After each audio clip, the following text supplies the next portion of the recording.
Salut à tous, j'espère que vous allez bien. Alors, de retour avec une nouvelle vidéo où je réponds à vos questions. Alors, voyons. Donc, Aruna Ahmed Baila Saleh, j'espère que je prononce bien ton nom, demande est-il possible pour moi d'avoir accès au Master Géologie Laval au Canada avec ma licence? J'attends des éclaircissements sur ma question. Alors, c'est vraiment du cas par cas cette histoire-là. Il y a des gens qui viennent avec leur licence et qui arrivent à se faire accepter en maîtrise, comme il y en a qui viennent avec leur licence et qui malheureusement n'arrivent pas à se faire accepter en maîtrise. Donc c'est vraiment du cas par cas. Moi je te dirais vraiment, faut tenter, applique et voir ce qui va se passer. Parce que je ne sais vraiment pas. C'est vraiment du cas par cas comme je l'ai dit. Il y a Jackie Berly qui demande, est-ce que je suis retournée à Montréal ou j'ai décidé de vivre à Toronto? Alors, très bonne question. Je suis toujours à Toronto. J'ai demandé à me faire transférer à Montréal parce que à Toronto, vraiment, c'est difficile sur du long terme. Si tu veux fonder une famille, si tu veux t'acheter une maison, c'est vraiment compliqué. Donc, j'ai demandé à me faire transférer à Montréal et j'attends la réponse. Donc, si tout va bien, je serai fixée d'ici là et je vais probablement retourner vivre à Montréal. Donc, c'est ça. Et le retour en Afrique, Monsieur le Bonjour qui demande. Et le retour en Afrique, c'est pour quand? Alors, Monsieur le Bonjour, j'aimerais bien vous dire que retourner en Afrique, ça se fait pas au hasard, ça se prépare. Donc, pour l'instant, j'ai pas de plan de retourner en Afrique. En tout cas, pas dans un futur proche. Mais je ne me ferme pas à l'idée. Tout dépend des opportunités que j'aurai. Mais rentrer en Afrique sans plan, c'est galère. Donc, on rentre pas juste pour rentrer et puis s'asseoir et puis il y a pas de plan. Il faut rentrer avec un plan précis parce que ça peut être vraiment difficile. Il y a Apollo G-Net qui demande Diogène est venu avec quel permis? Alors, Diogène, c'est un de mes intervieweurs en fait où il donnait des conseils sur comment réussir votre vie professionnelle. Très belle vidéo d'ailleurs que je vous invite à aller regarder. Diogène, je pense, est venu avec la résidence permanente. Et d'ailleurs, je considère tout le temps à tout le monde de venir avec la résidence permanente. Avec ça, vous venez, si vous décidez que vous voulez retourner aux études, vous payez comme les Canadiens, vous payez pas les sommes faramineuses que nous les étudiants étrangers on a payé quand on est venu ici. Et aussi, la résidence, c'est comme le nom l'indique, ça vous permet de rester dans le pays et ensuite d'accéder à la citoyenneté, d'appliquer pour la citoyenneté. Mais je pense que Diogène est venu avec la résidence permanente, je suis pas certaine, ou avec un permis de travail qui lui a ensuite permis d'avoir la résidence permanente et ensuite d'appliquer à la citoyenneté. Je sais qu'il est devenu citoyen il y a pas longtemps, mais je sais pas trop comment il est venu ici. Donc ça sera à discuter dans une autre de mes vidéos. Peut-être je pourrais lui demander s'il voudrait bien en parler. Puis on pourrait faire une vidéo par rapport à ça. S'il vous plaît, il y a Ibrahima Diakité qui demande s'il vous plaît une vidéo sur laquelle vous abordez les démarches pour l'obtention de la résidence permanente. Comme je l'ai déjà dit, j'essaie vraiment de ne pas rentrer dans les technicalités quand il s'agit d'appliquer pour la résidence permanente. J'essaie vraiment de ne pas faire ça. Donc moi, le but de ma chaîne et de mes vidéos, c'est vraiment de vous préparer à la vie ici. Mais comment arriver ici, les démarches administratives, là, j'ai pas forcément envie d'en parler. Là, mais je vois que les gens demandent beaucoup et surtout l'entrée express, les gens veulent beaucoup d'informations dessus. Donc, j'ai promis que j'allais me renseigner dessus et faire une vidéo dessus. Et si je peux même trouver quelqu'un qui est venu avec l'entrée express, donc je promets vraiment de faire ce travail-là. Mais l'obtention de la résidence permanente, alors comment moi, je peux quand même vous dire comment j'ai obtenu ma résidence permanente. Donc moi, je suis arrivée dans le pays en tant qu'étudiante étrangère. Quand je suis allée à l'école, j'ai terminé mes études, j'étais au Québec. Alors, il faut savoir que, dépendamment de la province où vous êtes allé étudier, la façon d'obtenir la résidence permanente diffère.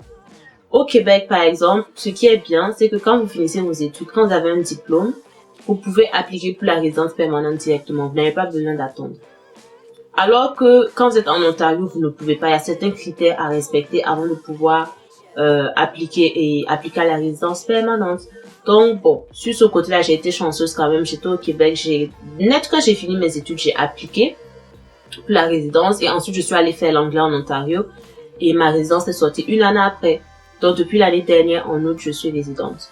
Et quand tu étudies au Canada, en fait, le processus d'obtention de la citoyenneté a accéléré. Donc là, l'année prochaine, je vais pouvoir appliquer ma citoyenneté. Donc, tout simplement, c'est ça qui s'est passé pour moi. Mais les démarches pour immigrer ici en tant que résident permanent, sans avoir étudié ici, je suis pas très familière, mais comme je l'ai dit, je vais prendre plus de renseignements et faire une vidéo là-dessus. Raymond Ekirekim, je pense. Désolée. Alors, Raymond Ekirekim qui dit bonjour, une fois arrivé là-bas, je pensais qu'il fallait juste faire une équivalence. Alors, l'équivalence des diplômes là aussi, c'est une chose avec laquelle je suis pas très familière. Mais je sais que quand vous venez ici avec un diplôme d'ailleurs, c'est toujours bon d'aller faire une équivalence et de savoir votre diplôme vaut quoi, équivaut à quoi. Je sais que le diplôme qui s'approche le plus de la licence, c'est le bachelor, le baccalauréat, ils disent ça ici. Et mais encore une fois, ça dépend des domaines. Par exemple, un baccalauréat ici en génie civil qui est 120 crédits équivaut à une licence maîtrise en France. Donc, c'est le système d'équivalence des diplômes entre le système français et le système canadien, c'est un peu bizarre. Ça dépend des domaines d'études. Donc là, encore une fois, je suis pas très familière avec l'équivalence des diplômes vu que j'ai pas eu à le faire. Mais voilà, je vais essayer de me renseigner dessus aussi et faire une vidéo là-dessus. Salut Maimouna de Morgane Grasse, elle dit salut Maimouna, quel est ton conseil pour travailler en banque à Toronto? Merci pour ta vidéo. Alors je t'en prie ma belle. Un conseil pour travailler en banque. Déjà il faut savoir qu'est-ce que tu veux faire dans la banque, parce que la banque c'est large. Tu peux faire marketing, tu peux faire gestion des ressources humaines, tu peux être conseillère financière, tu peux être trader. Qu'est-ce que tu veux faire dans la banque exactement? Parce que c'est vraiment une question très très très vague. Mais je te dirais, si tu veux travailler que ce soit en banque, que ce soit en entreprise, voilà, régulière, que ce soit, je sais pas, dans un truc, dans n'importe quoi, pour travailler ici à Toronto, surtout si tu viens avec une expérience étrangère, un diplôme étranger, il va vraiment falloir que tu passes par le networking. Parce que la vérité, c'est que les diplômes et l'expérience étrangère n'est pas trop considérée ici dans le pays, malheureusement. Enfin, c'est possible que tu viennes et que tu appliques en ligne et que tu décroches un travail. C'est sûr et certain, c'est possible. Il y en a qui l'ont fait. Mais si jamais tu viens et que tu appliques et que tu ne trouves pas, tu n'arrives même pas à aller aux entrevues, c'est le moment vraiment de te lever et de commencer à réseauter. J'ai fait plein de vidéos sur le réseautage. J'ai fait plein de vidéos pour donner des conseils, des techniques de réseautage, comment approcher les gens. Donc, si tu es intéressé sur ça, tu peux tout simplement visionner les vidéos que j'ai déjà montées et ça va te donner une belle idée de comment approcher les gens au Canada, comment ça fonctionne le système de réseautage. Mais grosso modo, vraiment, il n'y a pas de formule magique. Franchement, c'est vraiment de la débrouillardise, de la volonté, de la motivation. Wood Marley Sahara qui dit « Tu peux partager avec nous comment tu as fait pour être admise à l'Université Laval ?» Encore une fois, ici, il n'y a pas vraiment de formule magique. Tout est en ligne. Tu pars juste sur le site, tu pars dans la section admission et tu verras les démarches. Donc, grosso modo, c'est vraiment remplir le formulaire de demande d'admission, envoyer les documents qu'ils te demandent et attendre leur réponse. Je sais pas trop, en fait, si les gens s'attendent à ce que je dise qu'il y a une formule magique ou un truc. Non, tu vas juste en ligne, tout est écrit là, tu suis les démarches, puis tu attends qu'ils te répondent, c'est tout. Max Tony qui dit, mais donnez-nous la formule comment faire pour venir au Canada. Tonton Max, il n'y a pas de formule magique. C'est, moi je suis venue en tant qu'étudiante étrangère. Et encore une fois, je ne conseille à personne de venir sous ce statut-là parce que les études au Canada coûtent cher. Bon, ça dépend si votre famille est aisée ou la personne qui vous envoie ici a beaucoup d'argent, ça les dérange pas de dépenser, je sais pas, 20 millions par année pour votre étude.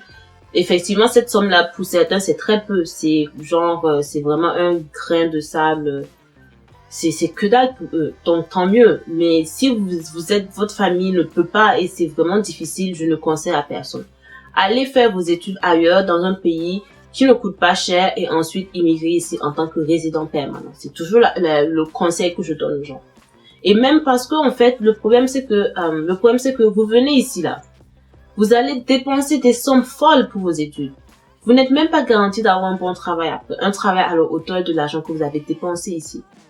Donc, voilà, c'est vraiment compliqué. Vous pouvez finir un très bon travail et vous pouvez finir quand vous n'allez pas trouver un si bon travail que ça, alors que vous avez dépensé beaucoup en tant qu'étudiant étranger.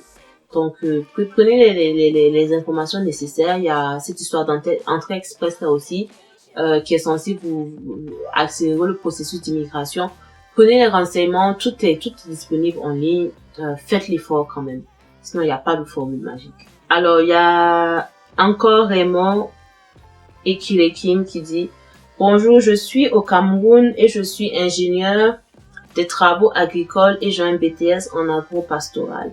Quelles sont mes chances d'avoir un emploi au Canada? » Alors, ça aussi, une autre difficulté que j'ai avec les questions, c'est que les gens me posent des questions par rapport à leur domaine, alors que je ne suis pas familière avec ça. Si tu me poses une question par rapport au domaine de la finance, oui, ça je peux t'aider parce que c'est mon domaine, je connais en long et en large. Mais je ne suis pas familière avec le domaine agricole, je sais pas ce qui se passe là. Donc, est-ce que tu auras des chances d'avoir un emploi au Canada? J'en ai absolument aucune idée. Voilà, désolée. Il y a Next Matt qui demande de parler du régime fiscal pour les investisseurs entrepreneurs. Wow. J'ai aucune idée, je sais pas trop c'est quoi ça. J'ai aucune information là-dessus, je sais pas. Je peux essayer de faire des recherches, mais j'ai vraiment aucune information dessus, désolé. RG qui demande les cours compensateurs sont obligatoires à l'université Laval. Ça dépend. Quand vous appliquez, c'est l'université qui décide si vous allez prendre des cours compensateurs ou pas. Je sais qu'il y a des gens qui s'étaient fait genre, ils devaient prendre toute une année de cours compensateurs, donc 10 cours de cours compensateurs ou 8, et ils sont allés négocier à la direction et on a réduit leur cours compensateurs. Je sais que j'ai entendu des cas comme ça. Comme il y en a, ben, tu arrives, on te dit, tu dois prendre 5-10 cours de cours compensateurs. T'as pas, tu vas les prendre quand même. Je trouve que c'est quand même de l'argent jeté par les fenêtres. Mais bon, qu'est-ce qu'on peut y faire? Le système est vraiment, voilà. Je suis pas trop d'accord avec les cours compensateurs, là, je ne vois pas leur utilité. Heureusement, moi, j'y ai échappé, mais c'est quand même beaucoup d'argent jeté par les fenêtres. Et je trouve que pour moi, personnellement, je ne vois pas l'utilité. Je pense que c'est obligatoire, mais il faut quand même prendre la chance d'aller, tu perds rien à aller négocier à la direction, essayer de diminuer. Genre, évoque toutes sortes de raisons, voilà. Évoque que tu ne vois pas l'utilité et vois ce qu'ils vont dire. Est-ce que tu pourrais faire une vidéo sur le compte épargne Scotiabank? Avec plaisir, si tu veux. Ça, c'est demandé par Thomson Oulai.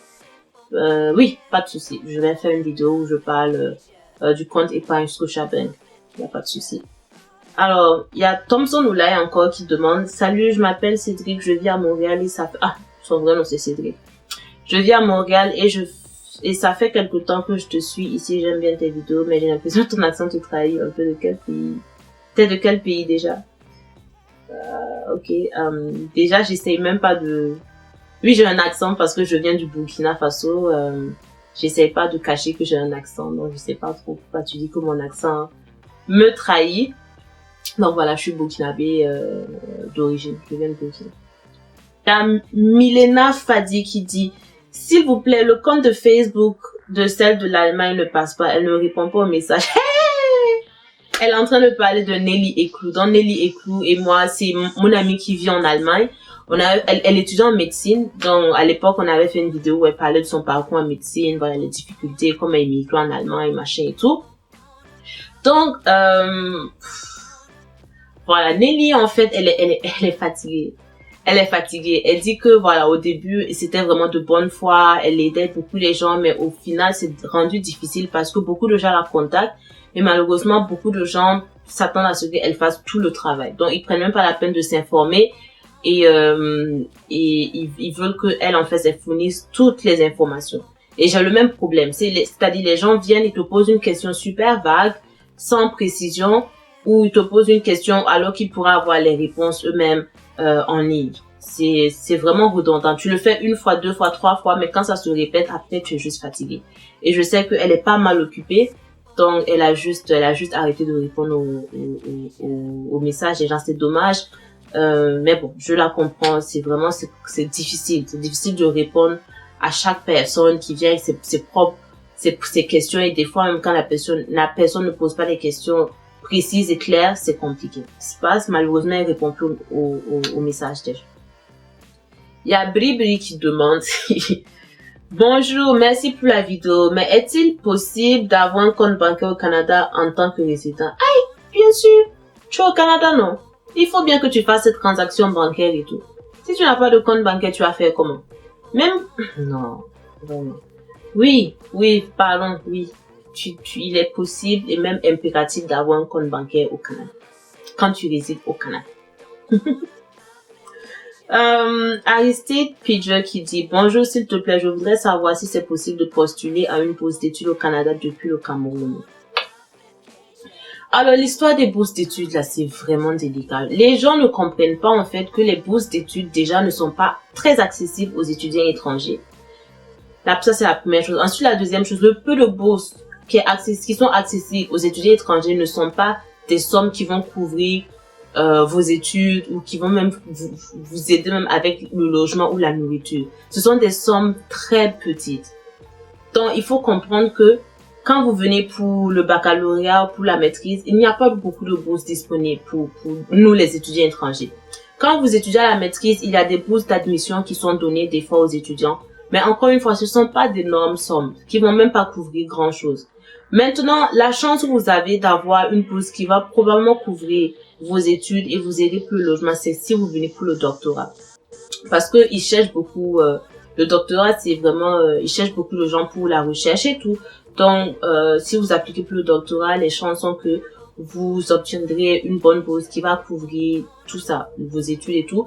Mais si vous venez pour un bachelor, pour un baccalauréat, une maîtrise, ça va être compliqué d'obtenir une bourse qui va couvrir vos études en tant qu'étudiant étranger, malheureusement. Aurebu Do qui dit coucou, tu pourrais plus détailler le point des investissements au Canada, s'il te plaît? Ouais, je vais, franchement, je compte faire plus de vidéos sur ça, sur l'investissement, l'épargne au Canada, parce que je me rends compte que les gens ne savent pas du tout utiliser, par exemple, le compte CELI, le compte le compte d'épargne.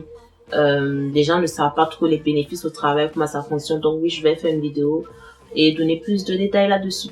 Donc voilà, c'est pas mal ça pour cette première série de questions-réponses. Bien sûr, je vais continuer à en faire.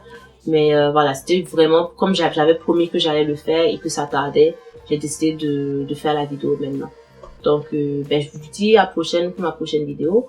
Et voilà, si vous aimez le contenu de mes vidéos, n'oubliez pas de vous abonner à la barre juste à côté. Et on se donne rendez-vous pour ma prochaine vidéo.